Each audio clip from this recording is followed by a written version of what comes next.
আসসালামু আলাইকুম রহমতুল্লাহ। সুপ্রিয় দর্শক, আজকে অল্প সময়ের মধ্যে ছোট চারার পরিচর্যা সম্পর্কিত কিছু কথা বলি। দেখেন, এটা হচ্ছে আমার একটি 5 লিটার তেলের বোতলের মধ্যে আমি মিডিয়া দিয়ে গাছ রোপণ করেছি, আনার গাছ। গাছটা রোপণ করা খুব বেশি দিন হয়নি, গ্রোথ মাশাআল্লাহ। মিডিয়া হিসেবে কি কি দিয়েছি আপনাদেরকে বলি। এখানে দিয়েছি আমি হচ্ছে 40 ভাগ বেলে দোআঁশ মাটি, 40 ভাগ গরুর ঝুরঝুরে পচা গোবর, যেটা ভার্মি কম্পোস্ট দিতে পারেন আপনারা। আর দিয়েছি হচ্ছে 20 ভাগ বালি, সেটা যে কোনো বালি। এটা দিয়ে গাছ রোপণ করেছি। রোপণের পর এখন পর্যন্ত কোনো প্রকার আমি রাসায়নিক সার দেই নাই গাছটাতে। তবুও দেখেন গাছটার গ্রোথ মাশাআল্লাহ অনেক সুন্দর। শুধু এই গাছগুলো না, যেগুলো প্রুনিং করে দিয়েছি এগুলো সতেজ সুন্দর। এখন পর্যন্ত এগুলোতে কোনো প্রকার রাসায়নিক সার দেওয়া হয়নি। দিব, সামনে দিব।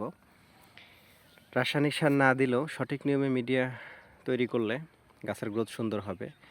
এই গাছটা সুন্দর রাখার জন্য আমি নিয়মিত, বিশেষ করে 10 দিন অন্তর অন্তর সিনজেন্টা কোম্পানির ভার্টিমেক প্রতি লিটার পানিতে 1 মিলি, উক্ত পানিতেই অটো গ্রুপ কেয়ার কোম্পানির ইমিটাফ 1/2 মিলি, ভার্টিমেক 1 মিলি, ইমিটাফ 1/2 মিলি একত্রে মিশিয়ে আবহাওয়া যখন ঠান্ডা থাকে তখন স্প্রে করি, হয় সকালে নয়তো বিকেলে। কীটনাশক শীতকালে দিবেন হচ্ছে সকালে, আর গরমকালে দিবেন হচ্ছে বিকেলে।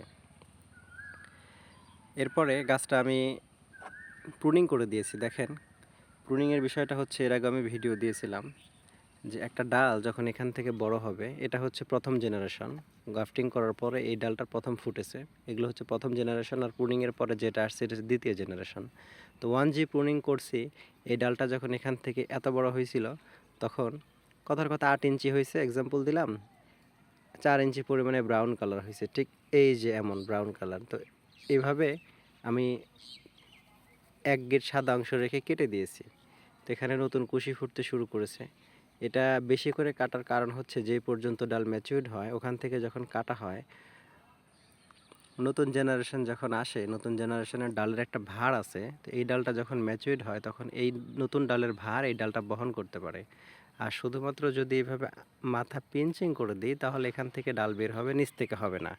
আনার গাছের একটা বৈশিষ্ট্য হচ্ছে, যখন যে অংশে কাটবো তার মূলত 2-3 গিট নিচে চোখ ফুটে, বেশি নিচে একটা প্রভাব একটা পড়ে না। তো যার কারণে আমরা হচ্ছে এইভাবে প্রুনিং করেছি, নিচের দিকে প্রুনিং করেছি, ম্যাচিউর পর্যন্ত প্রুনিং করেছি, যেন এখান থেকে যে জেনারেশনগুলো আসবে এই জেনারেশনটা এই ডালটা ভার বহন করতে পারবে। এতে করে সুবিধা কি, গাছ অনেক বেশি স্ট্রং হয়, অনেকটা নিজে নিজে দাঁড়িয়ে থাকতে পারে। দেখেন, এই গাছ এখন পর্যন্ত আমি কোনো সাপোর্ট দিইনি। এরপরের বিষয় হচ্ছে, আমার এই যে গ্রাফটিং পলিটা আছে, এই পলিটা কিন্তু একটা নির্দিষ্ট সময় পরে খুলতে হবে, নয়তোবা এই গাছটা এই জায়গাতে চিপে ধরবে। যে জায়গাগুলোতে ফাঁকা আছে ওই জায়গাগুলো বাড়বে, মোটা হবে, কিন্তু যেখানে পলি জড়ানো আছে গ্রাফটিং টেপ, এই জায়গাটা চিপে ধরবে। পলি কাটার নিয়ম কখন, আমরা কোনো নির্দিষ্ট করে দিন উল্লেখ করে বলি না যে এত দিন পর পলি কাটবেন, কেননা অনেক গাছ থাকলে সব গাছের গ্রোথ সমান হয় না। কোনো গাছের গ্রোথ ভালো, কোনো গাছের গ্রোথ একটু খারাপ থাকে। তো এটা পলি কাটার সবচেয়ে উত্তম সময় হচ্ছে যখন আপনারা দেখবেন যে এই গ্রাফটিং পলি এই রুটস্টককে এবং সায়নকে হালকা করে চেপে ধরেছে, বোঝাই যায়। খেয়াল করে দেখেন, এই যে আমি একটু ফোকাস করি, দেখেন এই যে জায়গাটাতে হালকা করে চেপে ধরেছে। এখন আমার এটা পলি খোলার সময় হয়ে গেছে। কিভাবে খুলবো, এখানে একটা গিট দেয়া আছে, এই যে এখানে এই গিটটা ব্লেড দিয়ে, ধারালো ব্লেড দিয়ে প্রথমে কেটে দেব, দেওয়ার পরে এটা আগলা হয়ে যাবে, তখন এইভাবে ঘুরিয়ে ঘুরিয়ে খুলে ফেলবো।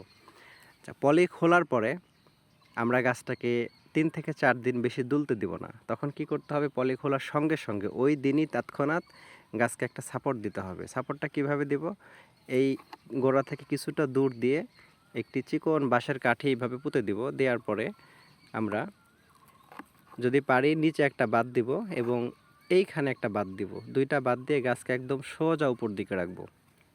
আনার গাছের ডাল যখন হচ্ছে এইভাবে ঝুলে যায়, মাথা ঝুলে যায়, তখন ওই মাথাটা নষ্ট হয়ে যায়। এই যে এই মাথাটা যখন ঝুলে থাকবে তখন এই মাথাটা নষ্ট হয়ে যাবে। হ্যাঁ, এইভাবে একটা সুবিধাও আছে, তা হচ্ছে এই যে গা ফেটে ফেটে তখন আবার ডাল বের হবে। হ্যাঁ, এটা একটা পদ্ধতি ডাল বের করার। অনেক সময় আমরা সুতা দিয়ে এভাবে ধনুকের মতো ভাজিয়ে রাখি, যেন এই গা ফেটা ডাল বের হয়। এটা একটা পদ্ধতি, এটা নিয়ে আরেকদিন আলোচনা করব। এবার আসি রাসায়নিক সারের বিষয়ে। গাছটা রোপণ করা 1.5 মাসের মতো হয়ে গেছে, এখন পর্যন্ত রাসায়নিক সার দিইনি। গ্রাফটিং টেপ খুললাম, খোলার পরে কাঠি দিয়ে দিলাম। এরপরে এই গাছটাতে আমরা সার দিব। সারের পরিমাণটা হচ্ছে, প্রথমে বিকেলবেলা গাছটাকে গোড়ার মধ্যে পর্যাপ্ত পানি দিব, দেওয়ার পরে মোটামুটি 8 থেকে 10 দানা ড্যাপ সার ডিএপি আর 5 থেকে 7 দানা টিএসপি, এই দুইটা সার আমরা গাছের গোড়া থেকে কিছুটা দূর দিয়ে দিব। আর যদি সার দেওয়ার পূর্বে মাটির উপরে শ্যাওলা জমে, তাহলে শ্যাওলাটা আমরা কিছু দিয়ে ভেঙে নিব, আগলা করে নিয়ে তারপরে সার দিয়ে দিব। ঠিক আছে, এই হচ্ছে অবস্থা। আমি রাসায়নিক সার কোনো ছোট গাছে প্রয়োগ করি না, এবং আমার টবের বড় গাছগুলো আমি যতটা সম্ভব চেষ্টা করি জৈব সার দিয়ে গাছগুলোকে পরিচর্যা করার। রাসায়নিক সার ব্যবহার করলে অল্প দিন গাছের গ্রোথ খুব সুন্দর হয়, প্রথম সিজনে ফল আসতে পারে, কিন্তু মাটির গুণাগুণ নষ্ট করে ফেলে। এই জন্য রাসায়নিক সারটা আমি চেষ্টা করি যে খুবই কম দেওয়ার। আমি যদি আমার বড় গাছগুলো দেখাই, এই যে রুট স্টক দেখেন, এগুলো একটু টানারে রুট স্টক, এগুলোতে এখনও কলম কাটা হয়নি। দেখেন গাছগুলো কতটা হেলদি এবং সতেজ। আমি রুট স্টকেও নিয়মিত মাকড়নাশক স্প্রে করি, কেননা এগুলোও সঠিকভাবে বড় হলে এখান থেকে ভালো মানের কলম হবে। এটা হচ্ছে জাম্বুরা রুট স্টক, দেখেন এগুলো কতটা সতেজ, মানে একদম ডিপ সবুজ, কোনো রোগবালাই নেই। প্রত্যেকটা রুট দেখেন, নিচ থেকে দেখাই কতটা সতেজ। আমি যদি আমার এই যে এই গাছগুলো দেখাই, দেখেন এই গাছগুলোতেও কোনো রোগবালাই নেই, পাতাগুলো অনেক হেলদি। টবের মাটি শুকিয়ে গেছে, পানি দিতে হবে। তো যেটা বলছিলাম, এই যে তলাবিহীন জিও ব্যাগে আমার গাছ রোপণ করা, দেখেন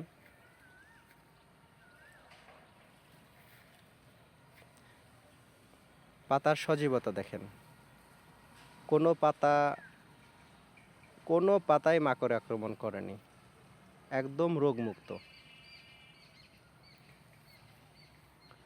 তো আপনারা ছোট চারাও কিনতে পারেন, যাদের বাজেট অল্প আছে তারা ছোট চারা কিনবেন, অনেকেই বিক্রি করে, আমিও বিক্রি করতাম। আপাতত আমার ছোট চারা বিক্রি করার মতো নেই। ছোট চারা নিয়ে আপনারা এইভাবে পরিচর্যা করতে পারেন, করলে আনার গাছ খুব অল্প দিনেই ভালো গ্রোথ নিয়ে নেয় যদি সঠিক উপায়ে পরিচর্যা করতে পারেন। একটা পিপি চারা, একদম ছোট চারা, 8 থেকে 10 মাসে আপনাকে ফল দিতে সক্ষম।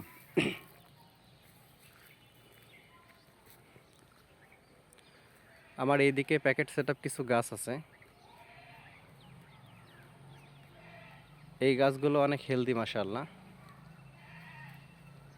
এই যে এগুলো হচ্ছে 12 সিমেন্টের বস্তার টবের গাছ। এগুলো আবার প্রুনিং করার সময় হয়ে গেছে, ডাল ঝুলে ঝুলে নিচের দিকে পড়ে গেছে, আবার আমি কেটে দেব, সময় পাচ্ছি না। যাই হোক, ভিডিও দীর্ঘায়িত করব না, আর একটি গাছ দেখিয়ে ভিডিওটি শেষ করব। এই যে নিচে যে ডালগুলো পড়ে আছে দেখছেন, কত ডাল। আমি আজকে এই এত ডাল সব এইগুলো গাছ থেকে কেটে ফেলেছি। এগুলো গাছে প্রচুর পরিমাণে ডাল ছিল, দেখেন আমি ম্যাক্সিমাম ডালের অগ্রভাগ কেটে দিয়েছি। এই যে এতে করে আমার পুরুষ ফুল অনেক কম আসবে, এবং আগামীতে যে ফুলগুলো আসবে স্ত্রী ফুল বেশি আসবে, ঠিক এই রকম ফুল। আর এই গাছগুলোও অনেক সতেজ।